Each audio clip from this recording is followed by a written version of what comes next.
আসসালামু আলাইকুম। আলোচনা করব নবম শ্রেণীর ইতিহাস ও সামাজিক বিজ্ঞান এর অষ্টম অভিজ্ঞতা শিরোনাম ব্যক্তি জীবনের সামাজিক কাঠামো। এর দলগত কাজ যেটি রয়েছে 124 পৃষ্ঠা।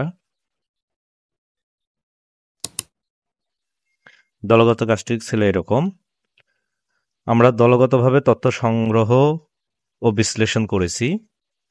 আমরা লক্ষ্য করলেই দেখব এই তথ্য সংগ্রহ ও বিশ্লেষণের ক্ষেত্রে ব্যক্তি নিরপেক্ষ ও নির্মোহ থাকা অনেক প্রয়োজন। তাই এখন আমরা দলে আলোচনা করব অনুসন্ধানের প্রক্রিয়ায় আমরা কিভাবে ব্যক্তি নিরপেক্ষ ও নির্ভর ছিলাম। এরপর যে কোনো প্রেক্ষাপটকে ব্যক্তি নিরপেক্ষ ও নির্মোহ বিশ্লেষণ কিভাবে করা যায় তার কৌশলগুলো দলে আলোচনা করে নির্ণয় করি। মূলত এরকম একটি ছক ছিল। এই ছকের মধ্যে ব্যক্তি নিরপেক্ষ ও নির্মোহ থাকার কৌশল এটি লিখতে হবে। যদি এর সমাধান করি তাহলে এরকম দাঁড়ায়: ব্যক্তি নিরপেক্ষ ও নির্মোহ থাকার উপায়।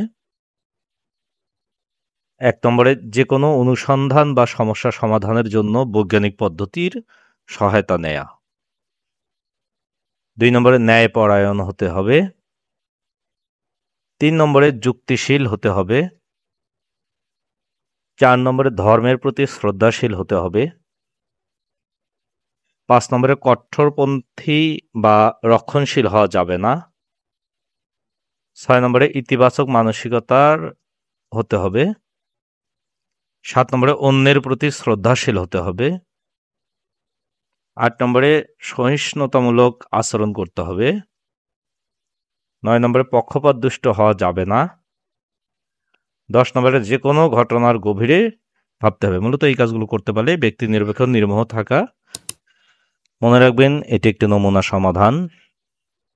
এর পক্ষে এবং বিপক্ষে আপনার মতামত থাকতেই পারে। আশা করি আপনার মূল্যবান মতামত কমেন্ট করে জানাবেন। ধন্যবাদ। সবাই ভালো থাকবেন।